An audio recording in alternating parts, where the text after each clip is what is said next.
આ બ્રાહ્મણ કચ્છે જે આત્મહત્યા કરીને પોતાની જીવ ટૂંકાવ્યો એ ખરેખર બહુ જ ગંભીર અને બહુ જ દુઃખદ હૃદયદ્રાવક ઘટના છે, એમ કહું તો ખોટું નથી.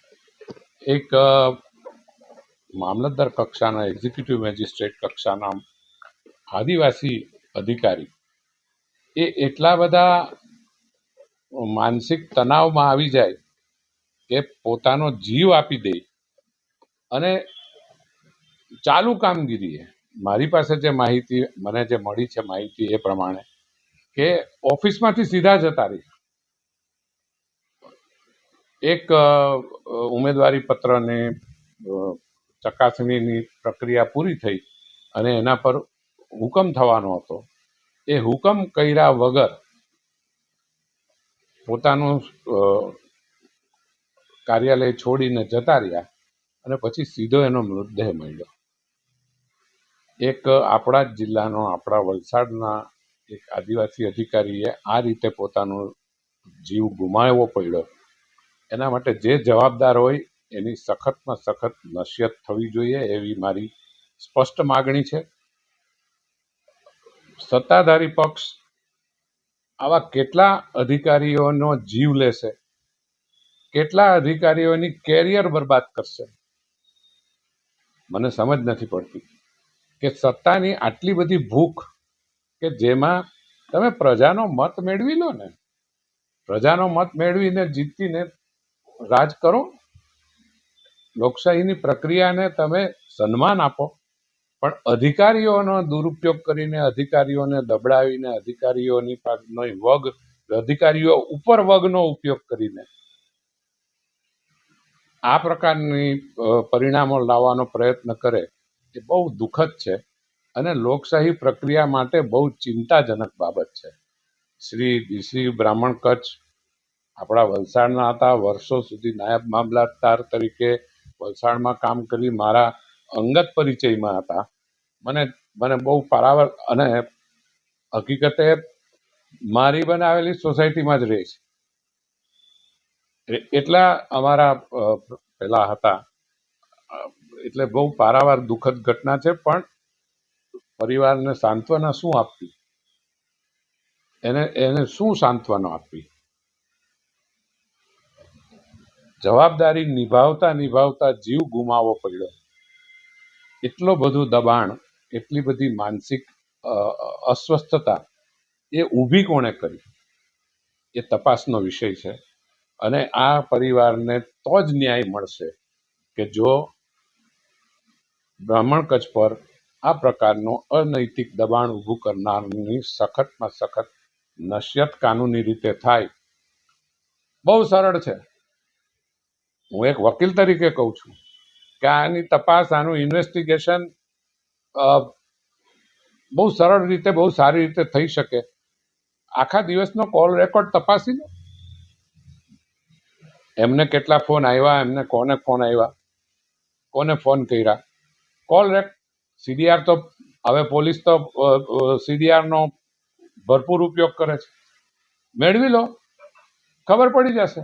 પૂછો જેણે એને ફોન કર્યા એક કરતાં વધારે. મને જે મળેલી માહિતી પ્રમાણે કે એને અનેક ફોન આ રાકેશ રાયનું ફોર્મ રદ કરવા માટેની દબાણ કરતા અનેક ફોન એના પર આવ્યા. સાચું ખોટું તો તપાસનો વિષય છે, તો કરી લો. કેટલા ફોન આવ્યા, કેટલા ફોન ગયા, સીડીઆર મેળવી લો. દૂધનું દૂધ ને પાણીનું પાણી થઈ જશે.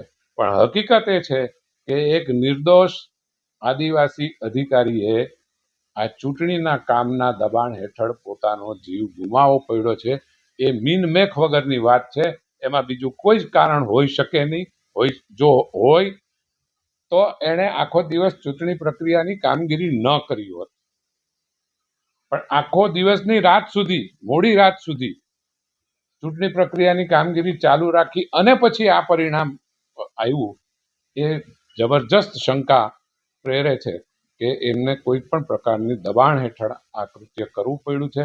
એ પરિવારને સાચો ન્યાય ત્યારે જ મળે કે જ્યારે આ કરનારને સખત નસિહત કરવામાં આવે.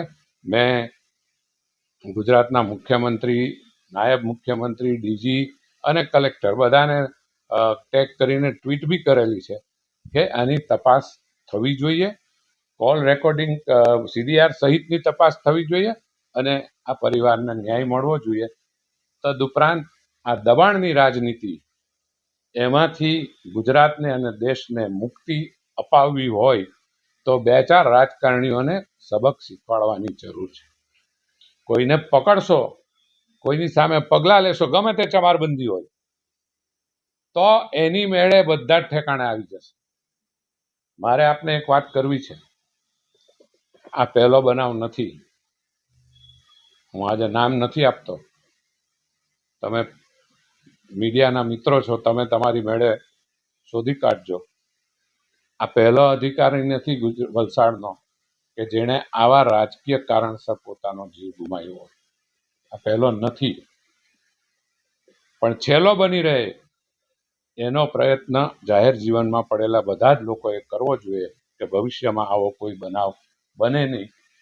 કેટલા અધિકારીઓની કેરિયર ખલાસ થઈ ગઈ છે, જીવ તો ગુમાવ્યો પણ આશાસ્પદ અધિકારીઓની કેરિયર પણ ખલાસ થઈ ગઈ. આ કોસંબાનો બનાવ બનેલો છે ગઈકાલે. મને મને મને ચોક્કસ શંકા છે કે એ મામલતદારને આખી મેટર જો કોર્ટમાં જશે તો એ બેનની કેરિયર બી જોખમમાં મુકાઈ જવાની છે. કોના માટે કર્યું તમે? કોના કહેવાથી કર્યું? શા માટે કર્યું? એટલે સત્તાધારી પક્ષે આવા અનૈતિક દબાણો કરવાનું બંધ કરવું જોઈએ અને અધિકારીઓને રક્ષણ મળે એ પ્રકારની કાર્યવાહી ચૂંટણી પંચે પણ કરવી જોઈએ. એટલે મેં ચૂંટણી પંચને પણ ટેગ કર્યું છે કે બીજું કોઈ કરે કે ન કરે, પણ આ ચૂંટણી અધિકારી હતા, રિટર્નિંગ ઓફિસર હતા અને ચૂંટણી અધિકારી તરીકેની કામગીરી કરતી વખતે આ થયું છે.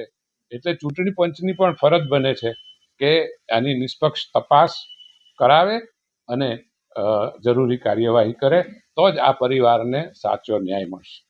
આગામી દિવસોમાં કોંગ્રેસ આ બાબતે કઈ રીતે લડત આપશે? કોંગ્રેસ તો અમારે તો આ પર્ટિક્યુલર જે આ ઉમરગામનો જે પ્રશ્ન છે એમાં કોંગ્રેસ તો પિક્ચરમાં ક્યાંય છે નહીં.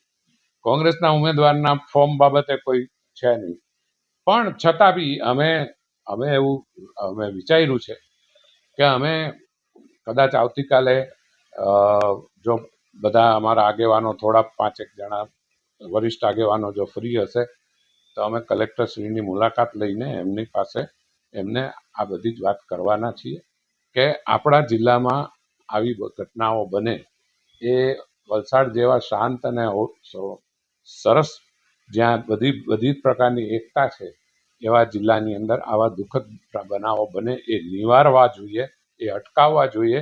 અને એના માટે જે કોઈ પણ જવાબદાર હોય એને જો તમે ઠેકાણે એક વખત પાડી દેશો તો ભવિષ્યમાં આવું કોઈ દિવસ કંઈ બનશે નહીં. આપણા જિલ્લાનો દીકરો જ હતો અને આપણા જિલ્લાનો જમાઈ બી હતો અને એને આવા દુઃખદ કરુણ અંત આવ્યો છે. એનું અમે સાંત્વના માટે થઈને બી અમે જવાના છીએ બધા સંયુક્ત રીતે.